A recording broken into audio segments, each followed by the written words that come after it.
Welcome back to Mortgages Made Easy. I'm David Jackson, your host. Today we welcome James Evans, CEO of Douglas & Gordon, one of London's leading estate agents and a leading brand over the last 70 years. James, welcome. Thanks, Dave. Very nice to be here. You've been in the world of property for a long time now. I think we've known each other for 20 plus years. Just tell us about your journey, about how ultimately you ended up in the estate agency world. I believe there's quite a nice backstory from sport into estate agency. Well, yeah, Dave, I think you and I have known each other nearly quarter of a century. So, God, that makes me start to feel a little old. I got into estate agency by luck and property by luck. I was playing a little bit of sport, both in the UK and overseas. And then I came back to the UK and ended up not maybe making it quite as successfully in the sporting arena as I might have liked. And I got a job selling corporate hospitality in the sporting world. I was trying to sell boxes all over the world for sporting events like World Cups and all sorts of different things. And it was quite an interesting role because I fundamentally was cold calling people maybe 200-300 times a day. Wow. And it was a really good learning curve. I'd just left university, just arrived back in London, and I was told really to bog off by CEOs of businesses 200-300 times a day. And I did that for 6.5 months. Right. And I'm quite competitive, and I also don't really like giving up. So I just kept going. And I was paid £50 in a £50 note at the end of every Friday. And I was traveling up and down from my parents at the time. And I think my train fare probably was about £65 a week. So I was probably losing £15 a week. And after about 6 months, I realised, this is pretty hardcore. And I stumbled on one of the big London agencies. I saw an advert about, high salaries, high commission. So I went along and had a look at it and met a brilliant founder, a brilliant business. And when I found out that everybody I was going to speak to wanted to talk to me, I was like, eureka, I think I can do this. And it was great. And it was a beginning of a really great, exciting career. And that's where you and I met, the best part of 20 odd years ago.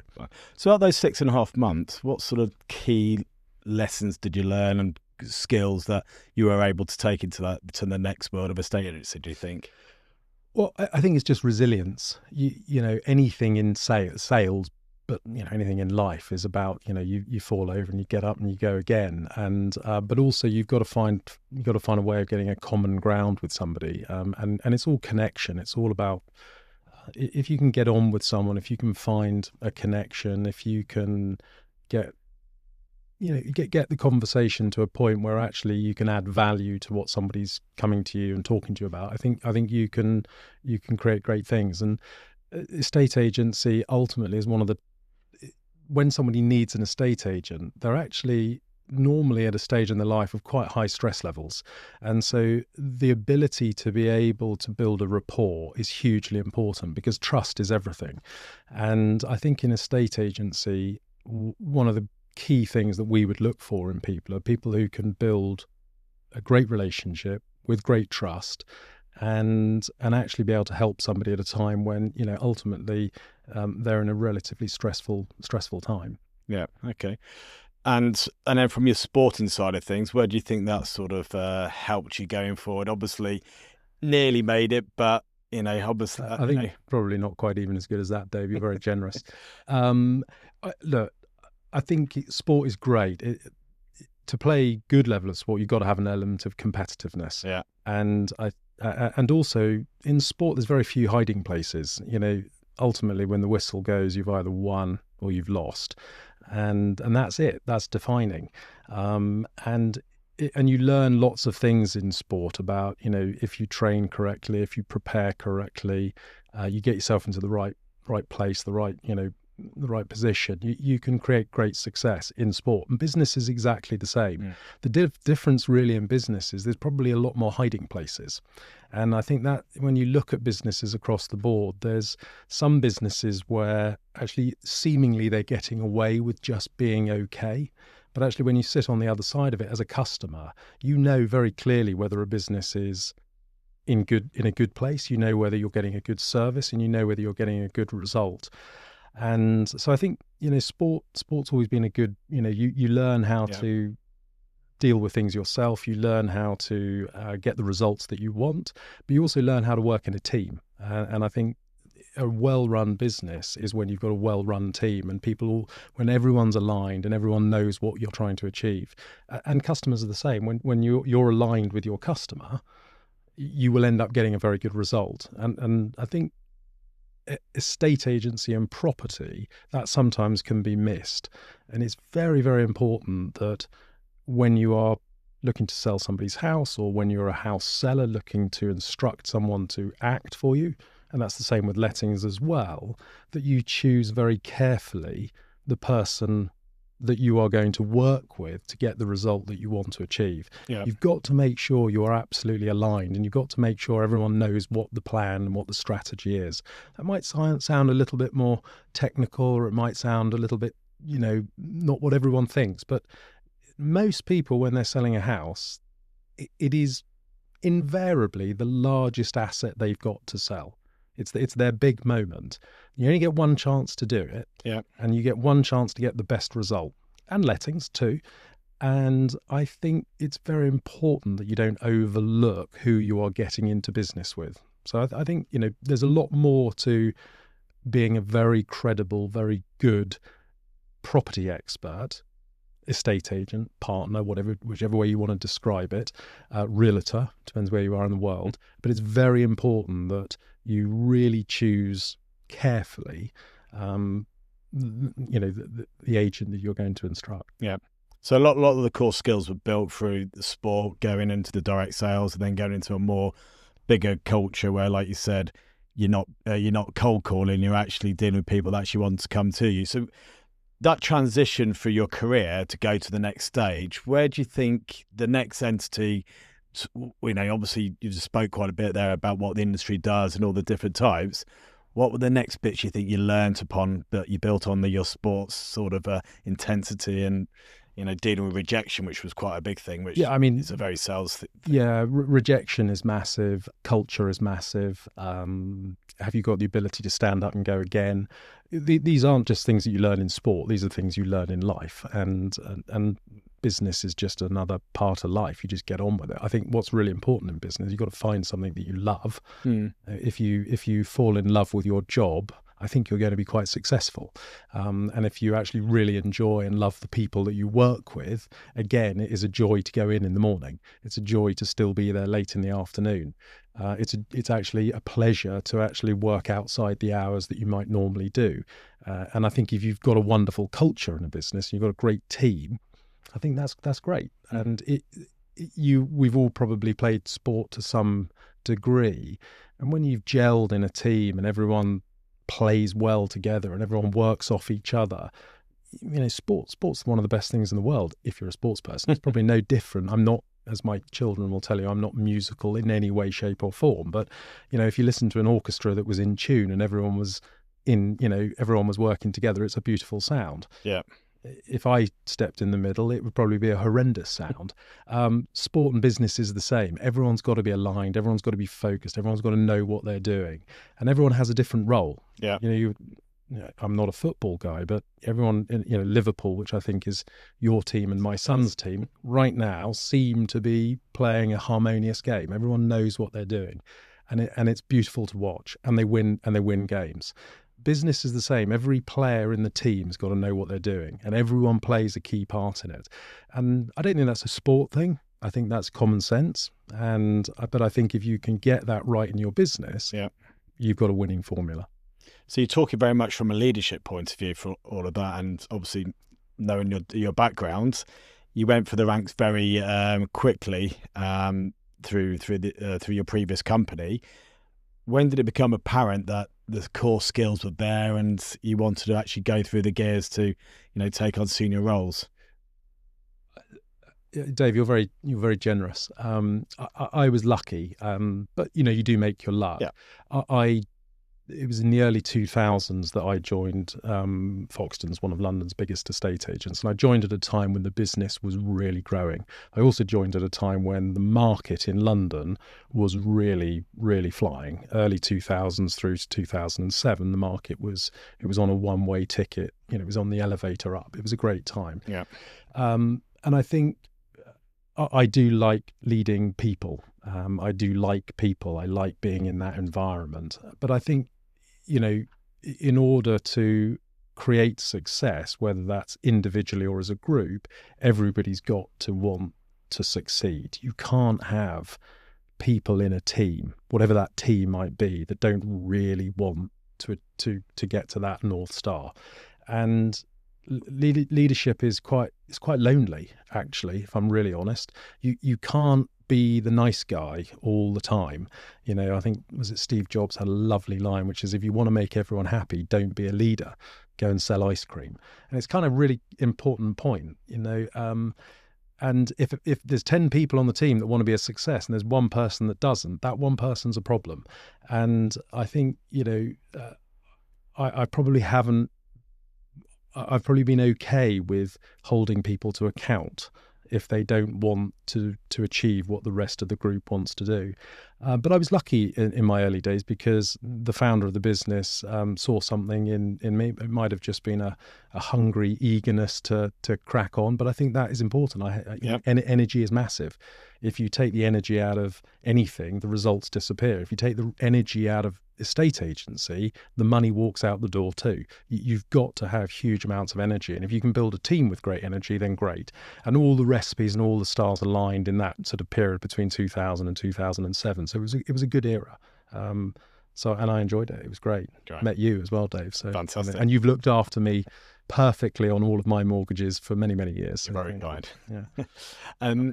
Fine. So that's obviously everything you say that makes complete sense. So going from the 2007s into the next, going through the credit crunch and what have you, how did that period, from 2007 to the mid, what's the decade, I suppose? Yeah, I think you have good times and bad times in business, and the older you get and the longer you're in it, you become very clear very quickly that it's not always a home goal. Or an open goal. In fact, the reality is, over a 20-year period, there's not that many wonderful moments. And you got to grab those wonderful moments and fill your boots when they're there. And the rest of the time, you're hanging on by your fingernails, just getting through. And those are that's markets, and that won't be just property. That's everything. And you've just got to keep going. You've got to get up and go again and go again. And again, going back to sport, going back to teams, culture. If you've got the right people in the room, you can get through really challenging times. And so in the great financial crisis, or 2008 and beyond, we had brilliant people, like really, really brilliant people. And so we worked very well through that, and came out in great shape. And I think, that has continued through business. And you've got to make sure that anyone that you work with, this is my view. I mean, who am I? I mean, there's people, there's incredibly successful people out there. But my view is, every day you're going into battle. And who are you going into battle with? Have you got the team that no matter what comes at you, everyone's going to, roll their sleeves up and crack on? And if you've got that, most things you can get through virtually anything. You just keep going. Agreed. And it's team. Everything's in. It's a great. If you've got a good culture, you've got a good team, life's good. Yeah, there's always opportunity. So on that basis, so you've got a great team and what have you. So the opportunity of Douglas and Gordon comes up. How did that come up, and how did you feel about leaving your team behind and moving to the next stage? Look, I think within reason, sometimes the time is right. There was a wonderful run. I was at Foxtons for 15 years, amazing company, brilliant, and loved virtually every single moment, almost without exception. But we'd floated on the stock market for a very good value. And I just felt it was time to go and do something new. And I was very lucky. I was introduced to the founders and the owners of Douglas and Gordon, wonderful, brilliant family, particularly the chairman, who I got on with wonderfully and had many brilliant years working with him and learned huge amounts. And I was very, very lucky to have met Michael. But it was a company that I'd always admired. It was a company that were a competition, that they were very forward thinking. They had a really good entrepreneurial business. They had a really great marketing view and vision, and they were real trailblazers. They did things differently, very different to the organization I'd been at before, and they were not similar companies. I mean, like polar opposite, totally different, but had views of doing things differently, and I kind of liked that. I also liked that it was a family business, and I liked the size of the business. It was about the same size as the part of Foxtons that I was running, so it was a really good fit. And they wanted to go on a journey, and they needed a result, and so I was very lucky that they asked me to come and help. And we had a great time, and it went well, and we ended up selling the business for the founders, and so it was great. Fantastic. So, and then from then you've now taken on the business yourself, been through a few transitions. So from working for the new kids on the box, the Foxtons, to working for a legacy business like Douglas and Gordon, how have you managed the transformation from being a sort of traditional estate agent that had its quirks and marketing to actually focusing on the new world? Yeah, it's a really, really important question, and quite topical in the industry at the moment. There is some change going on. Yeah. And I don't think anyone should be frightened of change in business. In fact, I think quite the opposite. I think we need to embrace change. We need to embrace those challenges. We need to walk towards those challenges. And I think in the early 2000s, the agency world changed, and it was all about really young, really hungry people, 7 a.m. till 9 o'clock at night, 6.5 days a week. And that was right. That's what the world needed at that time. That's what the world was also prepared to do. Mm. And one of the reasons why I probably looked for something new around 2015, and why I was very lucky to have the opportunity to join a brilliant brand like Douglas and Gordon, was I felt the industry was changing. And for lots of different reasons, in the early 2000s, there were a third of the estate agents on the high street. There might have been 4 or 5 estate agents on the high street, and you could put 10, 15, 20 supercharged sales girls and guys in those offices, and the transactions were at about 50% higher than they are today. You roll the clock forward, and all of a sudden there's half as many transactions going on in London, and there's 3 times as many estate agents. So the pool of opportunity of what everyone was fighting for is a challenge. And so for me, the writing was on the wall for these very expensive businesses with huge overheads, loads of offices, lots of cars driving around the roads, lots and lots of people on relatively serious salaries. I just sort of felt that the size of the opportunity and the pie that everyone was going after was a bit challenged. Also with just changes in social dynamics, changes in the way that young people wanted to work. When you and I started back in the day, Dave, we were told, come in at 7, leave at 8, and if you don't come in on Saturday, don't come in on Sunday, type thing. And we were okay. We were like, yeah, great, happy days. You try telling a 22-year-old that today, and you'll get a very different response. You're going to struggle to hire them. There is a real push against that. We've got this world of, shall we have a 4-day working week? Now there might be a space for that, but I might be a bit more old school in my views on work ethic. And I'm actually still of the view, no, that the customer is critical. Without the customer, you don't have a business. And what does the customer want? It's not about what I want. It's not about the hours I want to work. It's about, what does my customer need? A basic point on that is, if you want to open a coffee shop, you've got to be prepared to be there at 6:30 in the morning. If you want to open a bar, you've got to be prepared to work at 9, 10, 11 o'clock on a Friday night. It's no good having a pub that's not open when the customer wants to be there. I don't see many people having a beer at 9 o'clock on a Monday morning. I mean, it's a bit weird. Likewise, I don't see many people having a coffee at 7, 8, 9 o'clock on a Friday night. So your business needs to operate around what the customer needs. And so in a estate agency, we really need to be open all the time. Now, that's very difficult in a traditional model. And so what we did is we evolved and changed and actually said, what we really want is the highest caliber people in the industry to come and work for us, partner with us, use the brand, use the data, operate brilliantly, work with our customers, and actually give our customers what they really want. And what our customers want is excellent service, 7-star service, with people who have been in the industry for a really long time, people who have been there, they've bought a property, they've rented property, they know the pain that you go through when you're trying to sell a house. They've done 10, 20, 30 mortgages in their time, so they understand the trials and the tribulations around that, because you need to hold your client's hand through the process. We know that that's what our clients need. Whether they know that's what they need, they definitely need that. And so I spend quite a lot of time going up and down the States, Australasia, looking at how other places in the world were doing estate agency. And it was very clear that they were doing it very different to how we are doing it in the UK. No surprise that most places in the world will charge between 3 and 6, maybe even 7% to sell a property. You try and say that to somebody in the UK and they think you got two heads. Yep. But as our fees have dropped through the floor, so has the caliber of the industry. So we knew there was a change coming, or I felt there was a change coming. And so we looked to really change the market. So in 2016, we launched a self-employed broker business. We tentatively dipped our toe into it after doing quite a lot of research up and down the States and in other parts of the world. And it worked really, really well.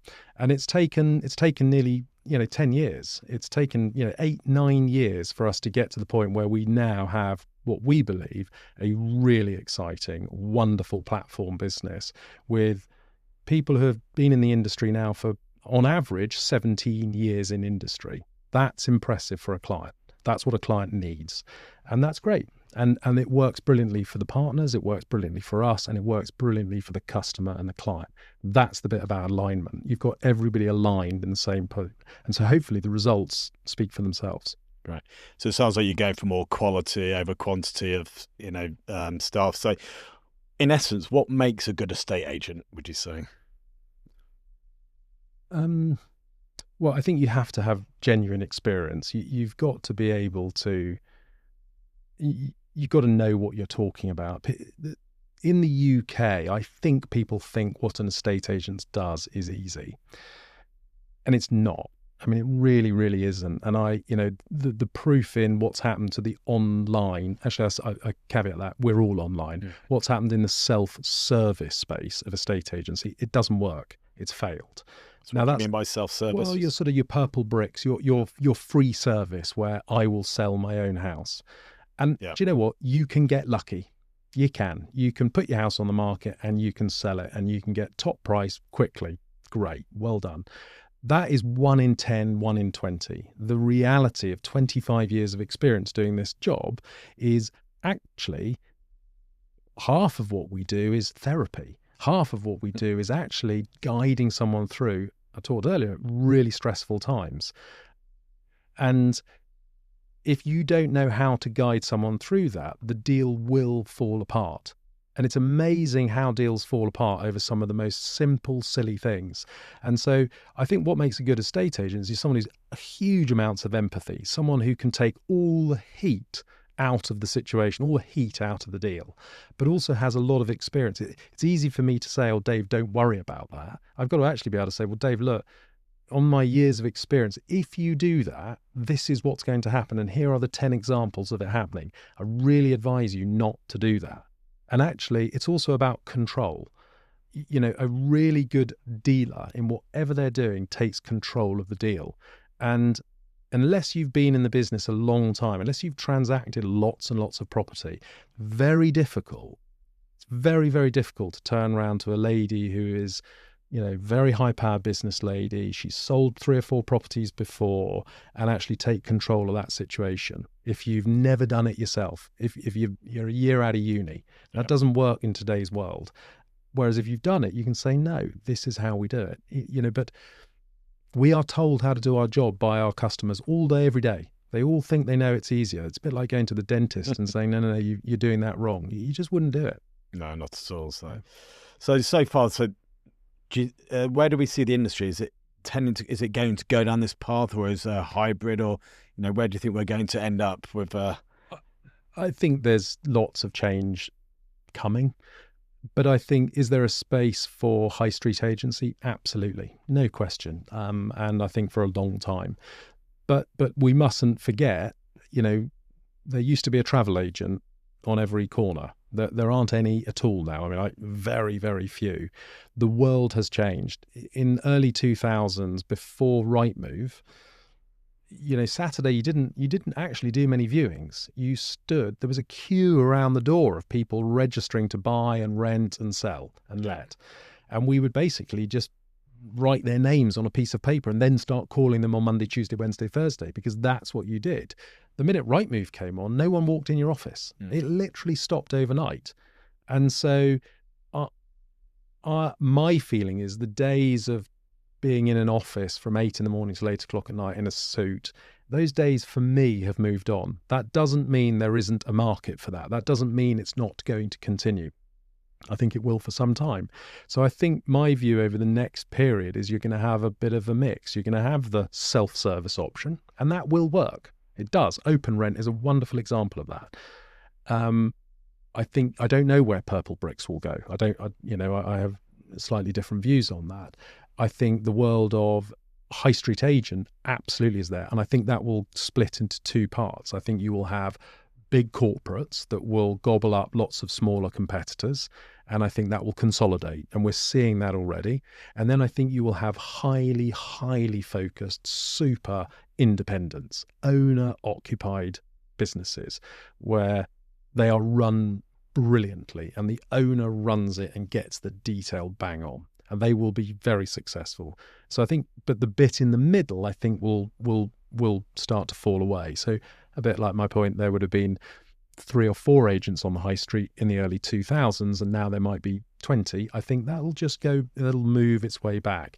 But I also think what we're doing, the partner role or the broker model, there's lots of different terminology. We call them partners because they are genuinely partnering with us. I think the brokering is a little bit too American. Nothing wrong with the American bit, but but they're the same point. They're a self-employed person that is going out and really building great relationships with the customers and the clients in the market. And I think that is going to gain a lot of traction, and we're already seeing it.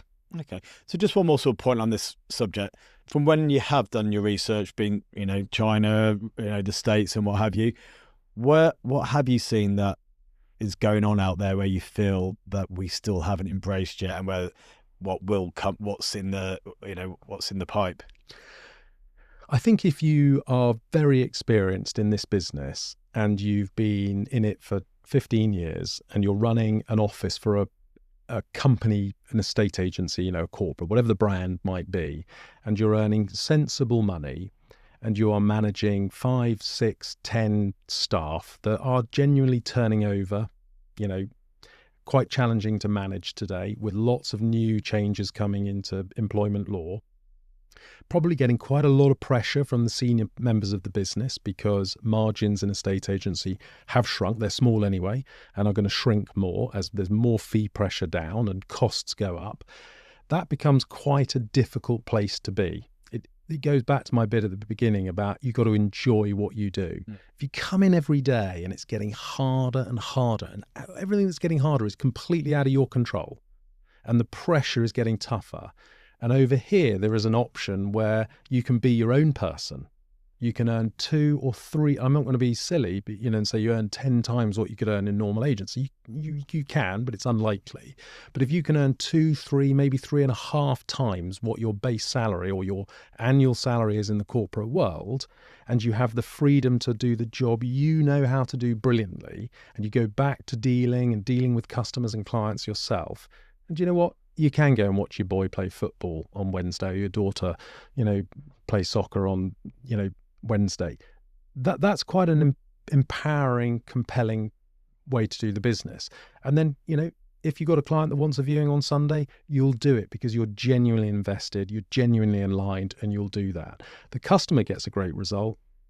The partner gets a great result, the business gets a great result. So I think I do see quite a big change. We're talking to lots and lots of people in that space as we speak now.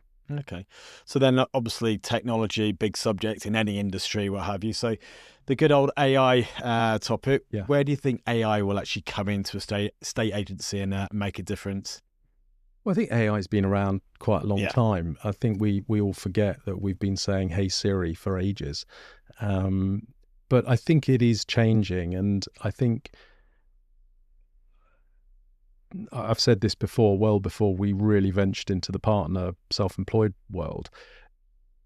I think a truly successful company is one that has a very good brand, that has very good people, and very good and underpinned by great technology. You've got to have those three pillars. Yeah. And that's why it's quite compelling for people to come and join Douglas and Gordon. There's a 67-year-old heritage brand, a loved brand, a trusted brand, a wonderful brand, built by brilliant people over many, many, many years, way before my time. And so that is, people love working at D&G, and actually people enjoy having D&G support them in selling and renting their properties. And we must protect that fiercely. If you give brilliant people that trusted brand, they get an immediate leg up. It gets them in the front door. And estate agency is not synonymous with, that sort of trusted, wonderful brand. So we're very lucky to have that. If you can then give brilliant people with a great brand seamless, frictionless technology to be able to give them back time to do what they need to do best, that starts to pave the way for a real winning formula. So I think technology is hugely important. We're great. We have our own in-house technology system. We built it ourselves. We continue to build it. We continue to make it better. And so that is great. So people can just plug into that. It gives a very good customer service. It gives a very good service to our employees and to our partners as well. Okay. So just changing tone a bit. So if I think about my industry, the mortgage side of things, again, we work together. I would sit in your office. I'd have a stream of people coming in, and I'll probably sit down with them individually for half an hour to an hour each time. Those days have gone. So for first-time buyers, the educational side of actually teaching them what they need to be doing, no longer going into an office. If you're a first-time buyer today, what advice would you give them to actually start thinking about the process and how to get ready? It's a really good question. I had breakfast with one of my guys in the office this morning, and I said to her, I was asking about her rent. I was asking where she lived. I was asking what she spent on rent. And, rent is taking up, 50+% of net income in London at the moment, probably more in some cases. In the markets we're in, you're lucky to get change out of £1,000 for a room. And I'm not talking about top marketplaces in London. Yeah. I'm talking about sensible, starter markets. So what would be my best advice? It is find a way to buy and just get on the market, get on the elevator, get on the housing sector. And that could be given. I could be given a bit of grief for saying that, because it's like, how on earth do people do that? They've got to get a mortgage. They've got to get a deposit together. You don't get anything in life unless you go and ask. So you don't know what you can afford until they've met you. So it's like people make assumptions that they can't do something. Once they've met you, they can work out what they can afford. You might then turn around and say, well, you need this amount of deposit. That's for them. So go back to my days of making 300 phone calls. I made hundreds of calls a day in business, but I made 10s and 20s of calls when I needed my deposit. Beg, borrowing, friends, relatives, Dad, can I'll pay you back. I cobbled together whatever deposit I could in order to buy my first property. So now, I think, you need to give much more sophisticated advice than that. But the main point is, look, as a first-time buyer, understand what you're dealing with. Go and talk to experts. Go and talk to the people that can help you on your way. But find a way of buying early, as quickly as you can. You might not do it this year, but set about a plan. And it might be that you buy in a year, 2 years, 3 years. But don't pay off somebody else's mortgage. Start paying off your own mortgage. I don't know whether that's good advice. Well, I think it's good advice. It's definitely the advice I would be giving my kids. Yeah. Well, I think the biggest tidbit is the earlier you're on the property ladder, the better you are in the future. I mean, obviously in my career, I've seen people in their 20s who got in early, what they own now, to someone a similar age who is struggling to get the deposit to actually get up to the level of the bit, and it's always come down to somebody that's got on the ladder as early as possible in life. Just wish I'd got on it 10 years earlier myself. Yeah, So, I mean, I walked Kelly back from breakfast. I mean, we had breakfast on Sloane Square. Sounds a bit posh. And I joked with her because we'd had the conversation about buying, and I showed her a flat on Ormond Gate. Ormond Gate is a beautiful part of Chelsea, right by the Royal Hospital. And I probably spoke to you, Dave, back in the Sloane Squares day. I didn't buy this flat, lovely raised ground floor for £325,000 in 2001. I didn't buy it. I mean, it's probably 1.5, 1.6 million pounds today. Yeah. And I have to walk past it every single day back from the office and, to the tube station. And I smile. But what it does is remind me, you just got to be in the game. It doesn't matter the pain that you might go through. You've just got to be in the game.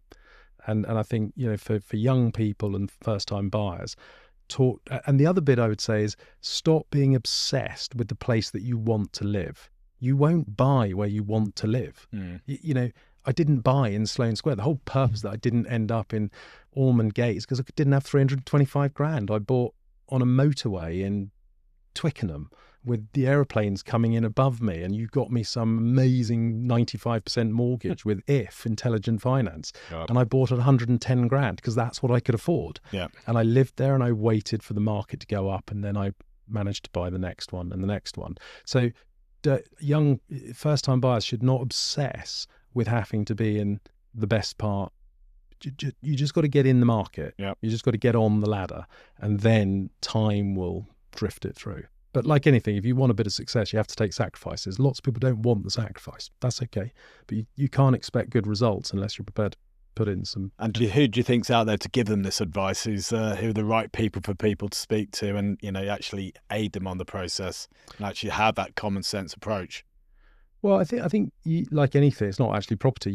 You've actually got to want to do something. Yeah. You can't ask someone to run a marathon if they've got no interest in running. Don't waste your time.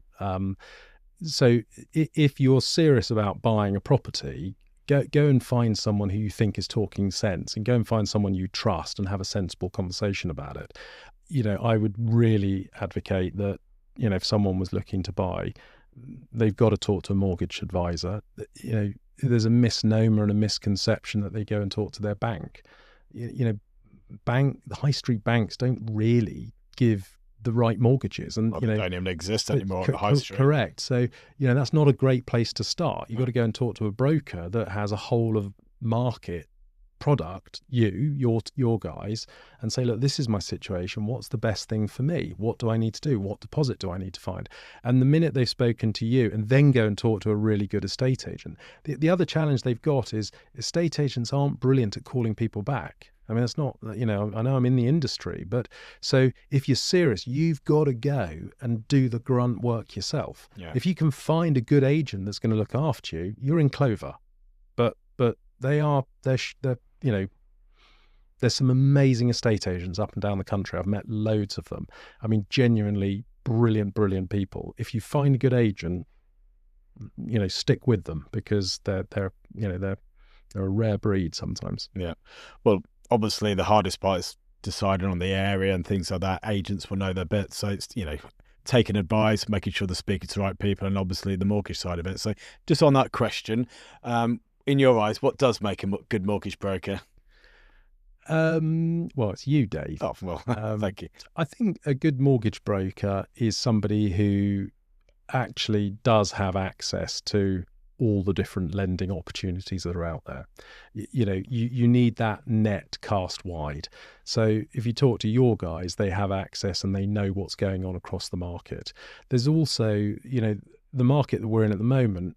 I mean, what your guys tell me the rates are on Monday, they're different on Friday. Yeah. It's moving at such a pace. So what you thought you could get in January will be very different to what you can get today. So I think a good mortgage broker is just, again, it's someone you trust, it's someone who can build a great rapport, and it's someone who is prepared to be there with you on your side. I mean, Dave, I'm busy, but you phoned me in the past and said, James, your buy-to-let mortgage on this property is coming up. I didn't know that. I didn't put a note in my diary, probably still but you've always been there. You've never let me down. I mean, I've given you some pretty crazy tasks over the year, and you sort of haven't, and you've done them, you've sorted it. I don't think you've ever not managed to, I've come to you with some crazy ideas and you've sorted them out. So I think, if you can find someone who's prepared to really go away and research something, go and find you the best product, that's a good broker to have. Yeah. And I mean, people will be surprised of what they can get and what they can achieve. Don't believe the guy down the pub. And sometimes your uncle on Sunday lunch is not giving you the best advice. And be careful of that. Now sometimes your uncle's giving you the very, very best advice, but the more people you talk to, the better the knowledge you'll end up having. Yeah, I think it's about having the right team around you, isn't it? So, I think the broker world sounds like it's very similar to the mortgage world, and if anything, I think with Prestige, I don't look at my guys as just being mortgage professionals. They're property professionals. They understand the wider picture. The mortgage sometimes is the side bit where we've actually got to help someone prepare to buy, which is the point of not being able to go in the high street anymore. It's making sure where people can actually reach out to actually get the advice to be ready to buy the first place, which is actually quite key. Yeah. And so they can actually get pointed in the right direction. Look back in 20 years. Yeah. Great, I thank God I bought on that that very busy road where I lived there for 2 years, which is the hardest step, isn't it? Yeah, definitely. So first time buyers. So what about the buy-to-let investors? Where do you see, obviously from a mortgage perspective, been through a lot of change, but what's your sort of perception of the investor world? I'm a bit mixed on it at the moment, Dave, because it's becoming quite difficult. We're not getting much help from the government on anything. Agreed. Yeah. And I think the challenge with that is I don't actually think they understand our industry. And that's really dangerous because this is housing. So Move Park estate agency, we are in the job of finding people homes to live in, whether they buy them or whether they rent them out. And if you make it so punitive for somebody to own a property that they rent out, that in its most basic form is offering housing to somebody, and they start to disappear because they think there are better alternative investments elsewhere, you create a supply and demand issue. And if you look up and down the country today, property acquisition to buy is really it's really hard. I'm not joking when I said, go and buy, hurry up and buy, and beg and borrow off family and find a way of rustling together your deposit, but just get on with it, because in 20 years' time, it's going to be worth more money than today. That's always been the story for the last 20 years. We're now in a story where not only is it really hard to buy, it's actually really hard to rent. It's become, there is a chronic shortage of housing up and down this country. And you can't miss that point. And, we can fiddle around and come up with challenges about we should do this, we should tinker with that, we should tax here. No, we need to build. We just need to build more property. And if we build more property, we will go some way to reducing the supply-demand issue. But the challenge is our planning process, the planning position in this country is not fit for purpose. Yep. So our ability to build is really difficult. So it doesn't make sense, in my opinion, we've got the rental reform bill that's being talked around. That, in my view, I don't think it's been well thought through. There are certain things that are great, but there are other things that are making landlords not want to be landlords. Yep. And I think that's a really dangerous place for the government to be going, because ultimately it's just pushing rents up. And, so I think that's a challenge. There are still investors buying buy-to-lets, and that's fine. And I don't think landlords are exiting the market as much as people might like to say, but what we're not doing is getting new landlords in the market. Yeah. And that's the problem. We need to produce property for people to rent out, because some people just simply can't get a deposit together. And so they have to rent. And if you do the numbers, buying on mortgage rates today, even at the new levels of 4, whatever great rates you can get. People now sub 4, 3.9. They are still cheaper than renting. It is cheaper to buy on a monthly basis than it is to rent. And, I think that's challenging for young people and older people as well. I mean, right up the chain. I mean, renting a 4-bedroom house in Clapham is not cheap. Yeah, I'm agreed. So the government have promised 1.5 million houses, and they keep on saying we're going to build 1.5 million, which is great to say you're going to do it, but how can they actually do it? And they just won't. I mean, it's pie in the sky, and I'm not here to criticise. I mean, I'm sure they've got very difficult jobs, but we're not going to be building that many properties. I mean, how do you actually even build them? Even if you got the planning permission, where things are moving in a different direction in the industry, which is quite exciting, is the build to rent sector. So, this, which is not a new thing, it's been going on for many, many years in North America. It's a very well trodden path in Europe. It's not new to the UK, but we're in a relatively infancy period of it, which is where you are building very lovely, very beautiful blocks with apartments in there that are institutionally owned for in perpetuity. So they're built to rent out long term, and this is happening, but it's a drop in the ocean for the reality of what you need. You need both. Not everybody wants to be in a gorgeous apartment block on the outskirts of the town with lovely communal facilities. Some people actually want to be in the heart of the city, in the heart of the town. And so you've got to have both. But the buy-to-let market, the build-to-rent market is a very exciting space right now, and I think is going to only get bigger and bigger and bigger over the next decade. And so it's obviously been a sector that's been mentioned quite a lot, but like you said, hasn't really taken off. What needs to happen for it to take off? I think it is taking off. Right. I think it's real. I think it's here, and it's very exciting. I mean, you just got to drive through Wandsworth and see, what we used to be able to go and get your garden stuff from B&Q. And you've now got beautiful, big, great buildings, and that's not just there. It's up and down the country, and it's great. So that's real. But it's, you got to get the planning through. Yep. You got to get the investment to do it. You've got to have the builders and the construction firms to deliver on it. And so all of these things they'll take time, but it will come good. But whether I think we'll build 1.5 million homes this year, I think that's a bit unrealistic. Yeah, agreed. So, so then, any other advice for somebody that's looking to reach out for an estate agent? What should they look for? Who should they, what's the best way to go about it? I think it's a really good question. I feel quite passionately about this. I think, I said earlier that, when someone sells their home, they are probably selling their biggest asset that they own. And I think if they're going to do that, they need to be very, very thoughtful about who they get to do it. And some people will go for the cheap, what is there? There's price you can focus on, who's going to do it cheapest.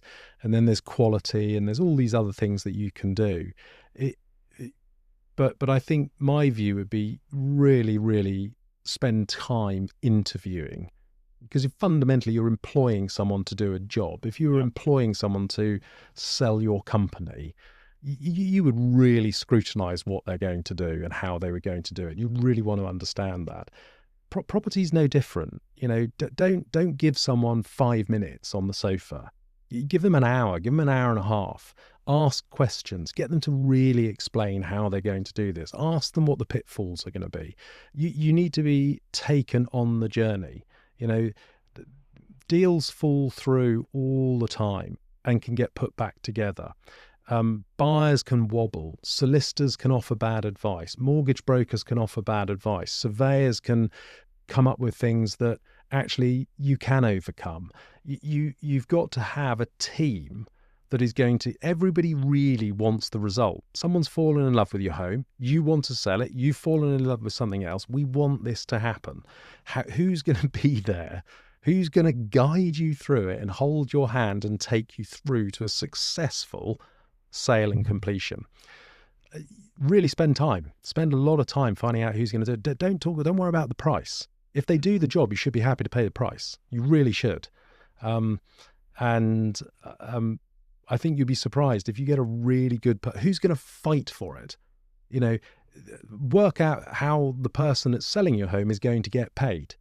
If that person is being paid a salary and their salary will not change, whether they sell your house or they don't be surprised that you get an average job. Yeah. If that person is not going to be paid £1 and cannot put food on the plate for their family and can't pay their mortgage unless they sell your house, they're probably someone you want to talk to. Yeah. Because they're going to sell your house. They are going to be on the phone till 8, 9, 10 o'clock at night. They're going to be round on Sunday.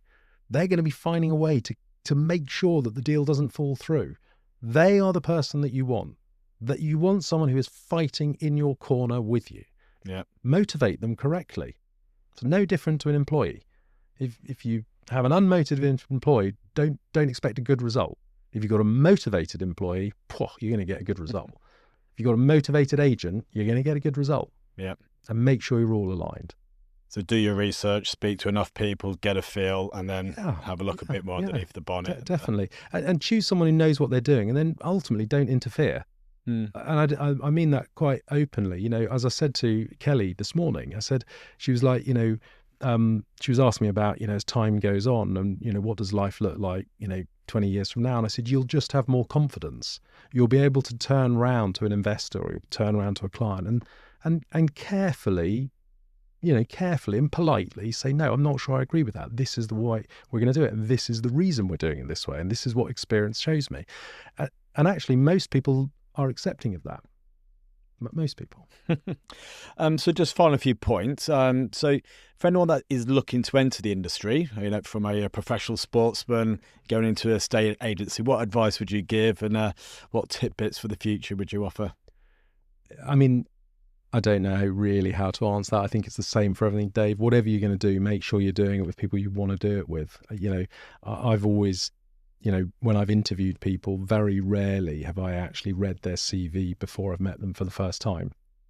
And I do that for a reason. I don't know whether I've got it right or wrong. I want to know I don't want any preconceived ideas. I'll scan it, but I want to know the real person. And there's two things. One, I want to make sure that I immediately connect and I like them. But more importantly, I want them to like us. If an employee isn't going to really buy into what we do, I say an employee, a part of the team, the family, if they're not going to love the journey they're going to go on, it's not going to work for them, it's not going to work for us. Once we know we've got that connection, then we can get into the real the nitty gritty of what they've done and where they've been, and we can find out, are they the right fit? But I think if you're going to go and get into the agency world, find a business that you are going to enjoy. If you don't enjoy how many people do you and I know in our mates network that, Friday night they said they don't like their job. And I just go, why are you doing it? Just leave. Yeah. Oh, I can't. There's this, there's the money. You're miserable. Get out. Yeah. Just get out. So if you're going to go and join a group, make sure it's a group that's great fun. Yeah. So culture. It's culture. Yeah. Find the company that's got a culture that you're going to thrive in and you're going to love working with. And when you look around the room, you go, I identify with that person. Yes, I want to work with that person. Yes, I want to go to battle with them. Yeah. That's it. So you filled the room up with like-minded, or not like-minded, but good individuals who embrace the culture. Where do you foresee D&G over the next 5 years, and what do you think D&G's legacy is going to be, bearing in mind you're at the forefront of new ideas and innovation with how the industry is evolving? Yeah, we got a long way to go. We haven't got it right. We've got some things right, and we're working on other things. But we are innovating. One of our key values is trailblazing. We really do want to be and are different. And I think the industry has to change, and it is changing now. I think that in the early 2000s, you and I were very lucky. We were at a business that changed the way it was done. Yeah. And the success is written on the tin. It worked. Everything needs to evolve. Everyone needs to innovate. If you don't, ultimately they wither and die. And so I think the agency world is changing. And so where do I see it? We need to create an amazing platform for people to plug into. We're well on our journey on that. And the better our platform is and the better the culture that we offer, the better the quality of people that we will bring to us. And if you have brilliant people, customers and clients will follow. But then we've got to focus like mad to make sure that we continue to look after the brand that we have been lucky enough to inherit off our previous people, off our previous owners and family.